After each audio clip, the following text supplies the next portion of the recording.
Dan menguapnya itu bukan kecil. Ketika menguap, kalau memang apalagi ketika sholat subuh, memang kita masih antara ngantuk dengan tidak ngantuk gitu. Jadi kalau memang ada sisa-sisanya pasti kita akan menguap. Namun ketika menguap, usahakan jangan keluar suara.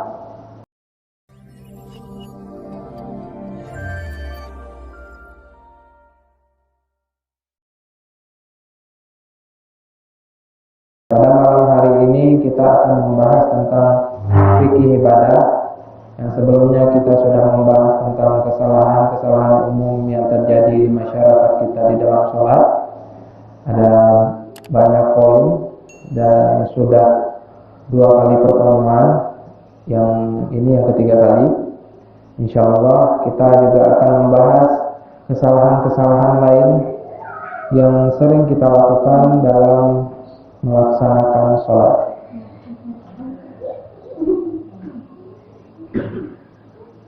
Baik. Kesalahan-kesalahan yang sering dilakukan atau kita lakukan ketika sholat, menempelkan lengan ketika sujud bagi laki-laki. Jadi yang laki-laki itu tidak boleh menempelkan lengan ini ke tempat sujud. Itu tidak boleh. Sedangkan bagi perempuan itu diperbolehkan. Tapi untuk laki-laki itu dalam redaksi hadisnya, janganlah kamu seperti anjing yang duduk. Kalau dikatakan janganlah kamu sujud seperti hanya anjing yang duduk. Itu kinayah, perumpamaan yang memang diberikan untuk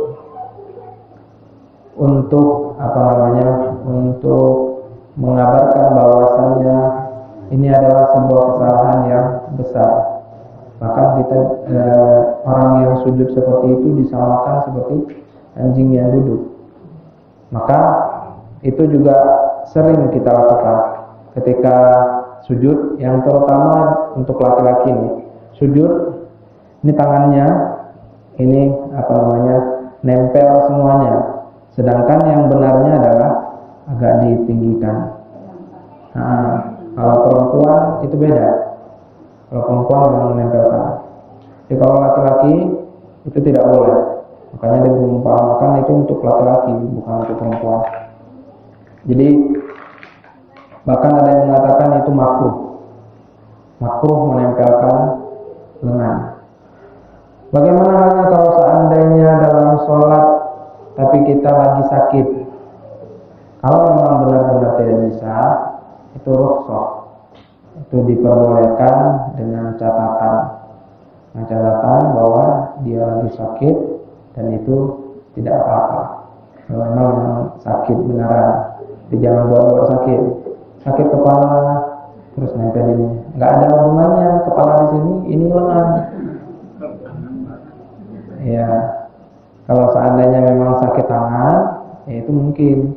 Ini kalau sakit kepala, kepalanya di sini, ini lengan ke tangannya, nggak ada sinkronisasi apapun. Jadi saya lagi sakit Ustaz, jadi saya nggak bisa angkat. Sakit apa? Sakit kepala. Nah itu nggak nyambung. Baik, selanjutnya kesalahan yang sering terjadi di sholat qobliyah dan ba'diyah. Sholat qobliyah itu hampir semua sholat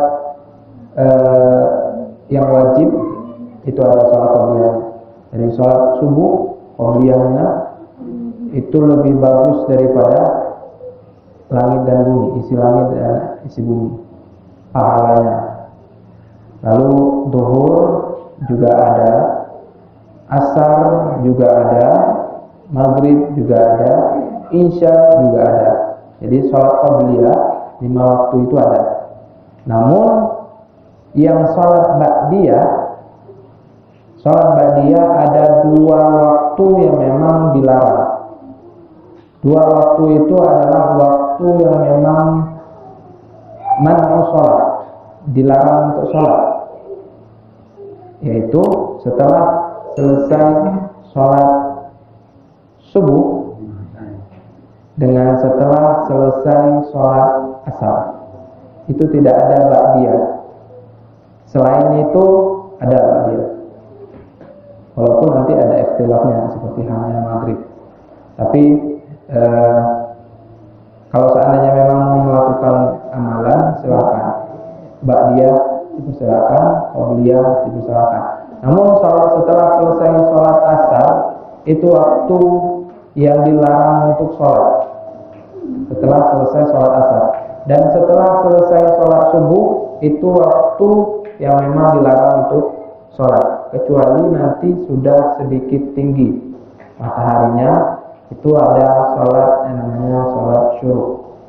Sholat syuruk itu bagi orang yang memang di dalam masjid, beriktikaf di masjid, itu boleh. Tapi kalau seandainya langsung kita mau sholat setelah sholat subuh, itu tidak boleh. Itu waktu yang memang dilarang sholat. Ustaz, bagaimana kalau seandainya setelah selesai sholat subuh langsung sholat syuruk? Gak boleh. Sholat syuruk itu ada waktunya juga. Waktunya dimana matahari itu pas banget baru muncul dan dia berada di dalam masjid, atau orang yang sholat itu berada di masjid, tidak keluar dari masjid.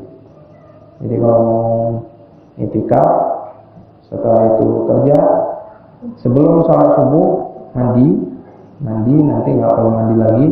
Setelah selesai sholat subuh ngaji atau zikir sambil menunggu waktu syuruk, niatkan juga i'tikaf di musala, di masjid sama.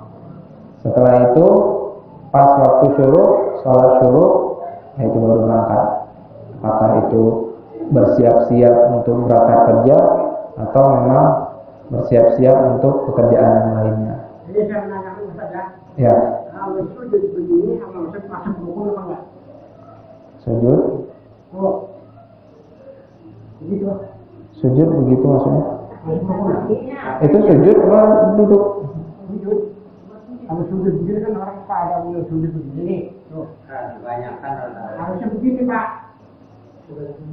Itu bukan sujud. Duduk di antara dua sujud atau duduk tahiyat. Ya. Nah, Itu gimana kalau hukumnya masuk? yang mana? Yang itu? Itu sebenarnya kalau duduk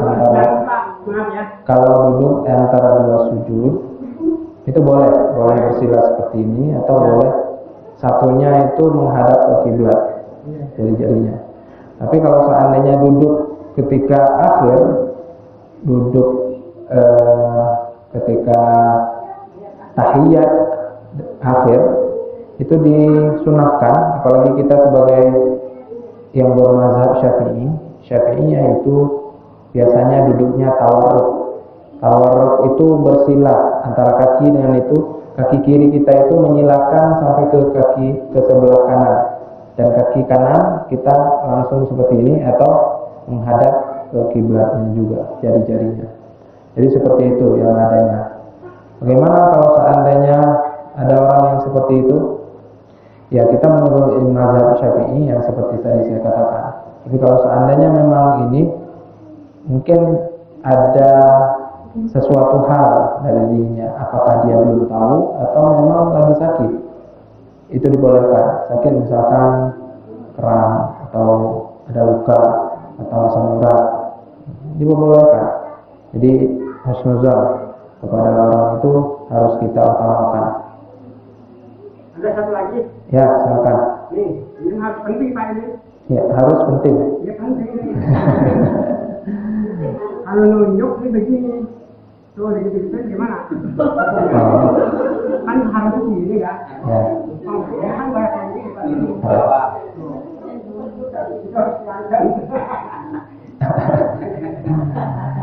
Jadi ada hadis yang mengatakan bahwa ketika kamu menunjuk Jadi sedikit kebetulan banget beliau bilang masalah menunjuk. Nah, ketika kita menunjuk, ini kan ada jari-jari yang memang seperti ini. Jangan sampai kita seperti ini. Ini tidak terlalu rapat. Kalau seandainya kita kurang fokus, akhirnya kayak gini. Dan ini jadi dua. Oke? Kalau mau, biasakan untuk menekan kedua-duanya seperti ini. Ini disatukan antara jari ibu jari dengan jari tengah. Nah, kalau udah ditekan seperti ini, nggak mungkin dia akan gini, pasti dia gini. Nah, setelah itu seperti ini. Nah, masalah tadi menggerak-gerakkan, ada hadis yang mengatakan bahwa Rasulullah juga pernah menggerak-gerakkan yang seperti itu, namun tidak bermain-main, naik ke atas, main-main, gini-gini, enggak. Tapi seperti ini, lalu gini, lalu gini, lalu gini. Enggak, iya. Jadi posisinya itu enggak.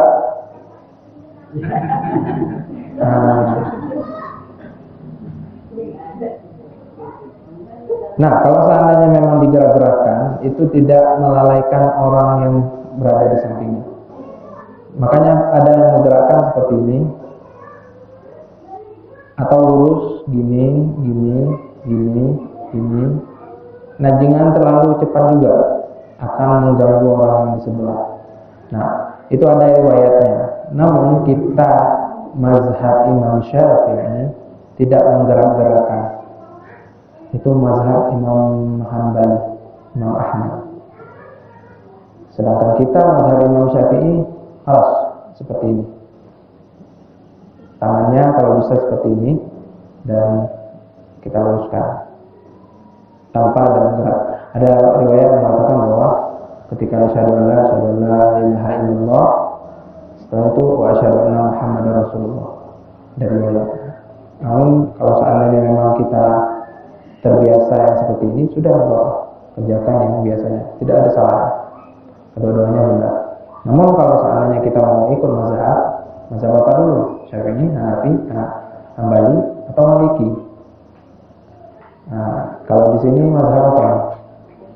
Syafi'i ya, atau sayanya yang salah? Kalau Syafi'i nggak menggerak-gerakkan. Nah, nanti itu akan ada pembahasan di perbedaan pendapat antara imam. Itu akan banyak dibahas. Namun pembahasannya agak sedikit tinggi. Masyaallah muslimin, jemaah salat maghrib menjelang isya yang dirahmati Allah Subhanahu wa taala. Sedikit menambahkan tentang menempelkan tadi lengan. Bagi kita yang sujud, itu ada 7 anggota sujud yang memang harus kena tanah. Yang pertama dahi, kening ya. Yang kedua hidung. Yang ketiga 4, 2, 3, 4. Ini tangan. Setelah itu dengkul, lutut. Setelah itu kaki. Yang salah, banyak orang yang salah itu di hidung dan di kaki. Di kaki itu kadang ketika sujud, kakinya itu diangkat. Nah, itu bagian yang memang harus kena tanah.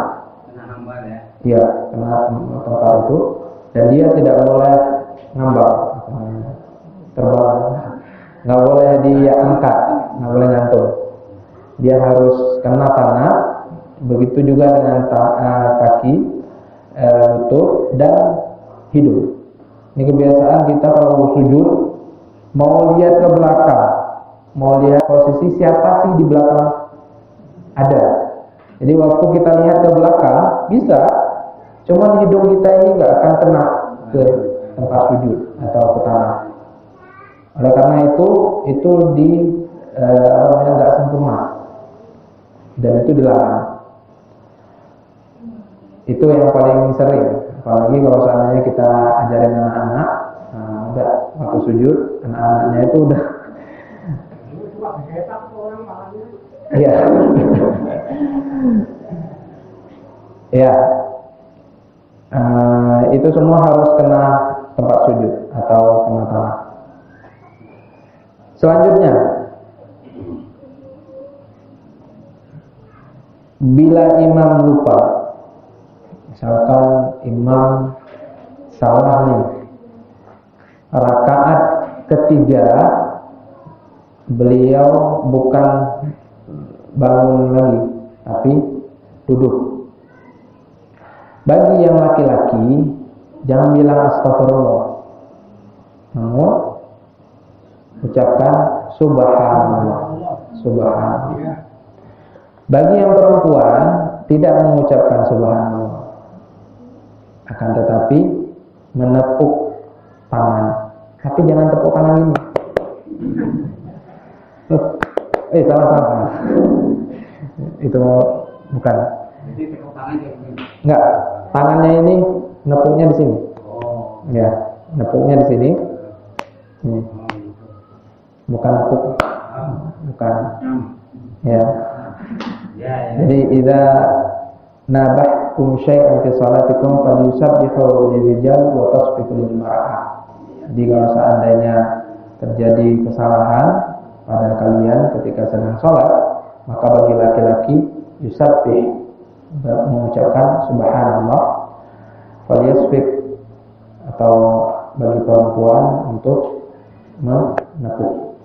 Nah, menepuk nanti ada beberapa pandangan juga. Namun kita mazhab Syafi'inya seperti ini, yang seperti saya katakan. Selanjutnya, yang sering terjadi, kesalahan-kesalahan yang terjadi di masyarakat kita adalah ketika sholat sering menguap, dan menguapnya itu bukan kecil. Ketika menguap, kalau memang apalagi ketika sholat subuh, memang kita masih antara ngantuk dengan tidak ngantuk gitu. Jadi kalau memang ada sisa-sisanya pasti kita akan menguap. Namun ketika menguap, usahakan jangan keluar suara. Jangan keluar suara. Apalagi ketika sholat. Setelah itu falyarud mastaqara. Jadi kalau seandainya kalian itu menguap, idza tata'tum falyarud mastaqara. Jadi kalau seandainya kalian menguap, maka cepat-cepat tutup. Karena ketika itulah setan itu masuk. Jadi setan itu bisa masuk ke dalam tubuh kita, dan dia bisa tinggal di aliran darah kita. Nah, orang-orang yang sering kesurupan biasanya itu ada setan di tubuhnya. Di mana dia tinggal? Di aliran darah. Di aliran darah daripada Bani Adam. Terkadang mereka masuk melalui menguap tadi.